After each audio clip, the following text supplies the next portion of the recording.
સુરત શહેરના ગોળાદરા વિસ્તારમાં મળેલા યુવકના મૃતદેહથી વિસ્તારમાં ચકચાર મચી હતી। ઘટના સ્થળે તાત્કાલિક દોડી આવેલા સોએબ શેખની માતાએ લિંબાયત પોલીસ સ્ટેશનમાં તેમના પુત્ર ગુમ થયાની ફરિયાદ કરી હતી। માતાની જાણ થતાં તેઓ ગોળાદરા પહોંચ્યા, જ્યાં તેમને મૃતદેહ તેમના પુત્રનો જ હોવાનું સ્પષ્ટ થયું। માતાએ પોલીસને જણાવ્યું કે રાત્રિ દરમિયાન સોએબે ફોન કરી આરોપીઓ પૈસા માંગી રહ્યા હોવાનું જણાવ્યું હતું। આરોપીઓએ મૃતક પાસેથી અગાઉ 1 લાખ રૂપિયા લીધા હતા અને વધુ રૂપિયા માટે દબાણ કરી રહ્યા હતા। સોહેબે માતાને આરોપીઓને આપવા માટે 20,000 રૂપિયા માંગ્યા હતા, પરંતુ માતાએ રૂપિયા ન હોવાને કારણે ફોન કાપી દીધો હતો।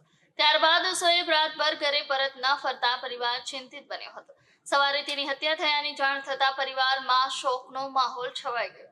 ગોળાદરા પોલીસે ઝડપી કાર્યવાહી હાથ ધરી 2 આરોપીની ધરપકડ કરી લીધી છે અને સમગ્ર મામલે વધુ પૂછપરછ ચાલુ છે।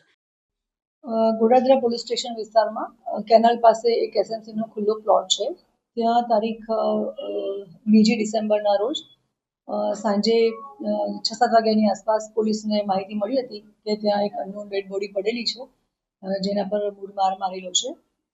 આ માહિતી મળતા પોલીસે ઇન્વેસ્ટિગેશન શરૂ કર્યું અને પ્રાથમિક જે ઇન્વેસ્ટિગેશન કર્યું એમાં જગ્યા ઉપર જે 2 આરોપી હતા હાજર હતા એવી માહિતી મળતા એ બંનેને પોલીસે રાઉન્ડ અપ કર્યા અને પૂછપરછ કરતા જાણવા મળ્યું કે આ જે છોકરો છે એ શોએબ કરીને છે, જે ઉધનાનો રહેવાસી છે અને એને ગઈકાલે રાત્રે જે આરોપી છે મેઇન શિવો, એને લાકડી વડે માર મારેલ છે અને એની સાથે બીજા જે માર મારેલ છે એમાં એને જે ઇન્જરી થઈ હતી એના કારણે થઈ અને કદાચ એનું મૃત્યુ થઈ શકે એવી શક્યતાઓ હતી।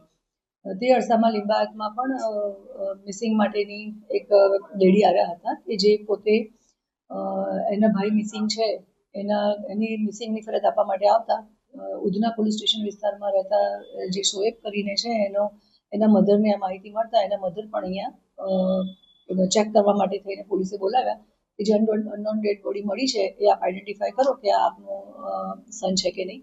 તો એના મધરે આવીને આઈડેન્ટિફાય કર્યું જે સોએબની ડેડ બોડી હતી, જે સંદર્ભે ગોળાદરા પોલીસ સ્ટેશનમાં મર્ડરનો ગુનો દાખલ થયેલો છે અને રાત્રે જે 2 આરોપી રાઉન્ડ અપ કર્યા હતા એની સાથે પૂછપરછ કરતા ખબર પડી કે રાત્રે જે મૂળ માર મારેલો હતો એના કારણે થઈ અને શોએબનું મૃત્યુ થયેલ છે।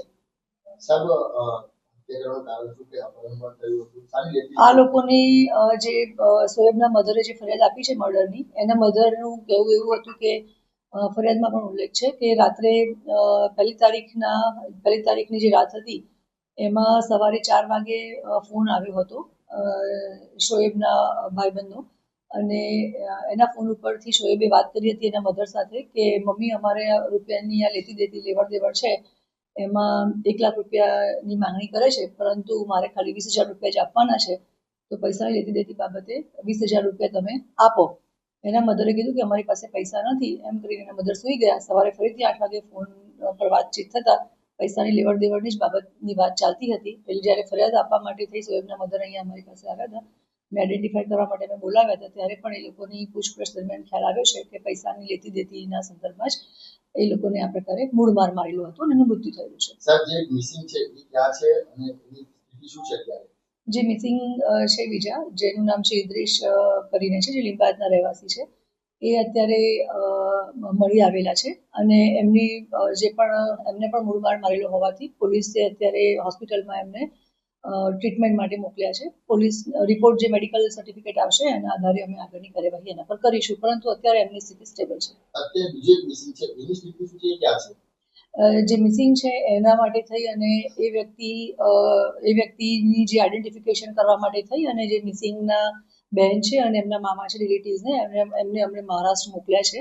હજી આઈડેન્ટિફિકેશન થયું નથી, જે પ્રકારે આઈડેન્ટિફિકેશન થશે અમે આપને અપડેટ કરીશું। મહારાષ્ટ્રની શું સમાચાર આવે છે કે મિસિંગ આઈડેન્ટિફિકેશન પણ એની પરિસ્થિતિ શું છે? મિસિંગનું આઈડેન્ટિફિકેશન થયા પછી જ અમે કરી શકીએ ને, કે જે અનનોનની આપ પૂછી રહ્યા છો એ હજી ક્લિયર જ નથી કે જે અમારું મિસિંગ છે કે નહીં, એટલે કોઈ અનનોન વ્યક્તિ વિશે અત્યારે મારે માહિતી આપવી આ લેવલ પર મને યોગ્ય લાગતી નથી। હા, તમામનો જે ઇરશાદ ઉર્ફે જે લિંબાયતના રહેવાસી છે એના ઉપર પણ 323નો ગુનો દાખલ થયેલો છે। જે શોએબ જેનું મર્ડર થયું છે એનો પણ અગાઉ ગુનો દાખલ થયેલો છે, એ મોબાઈલ સ્નેચિંગમાં પકડાયેલો છે અને પાસા પણ થયેલી છે અને જે આરોપી છે એ પણ અલગ અલગ 302 માં 307 નો પણ આરોપી છે અને હમણાં જે એને જામીન મળ્યા હોવાથી એ છૂટેલો છે.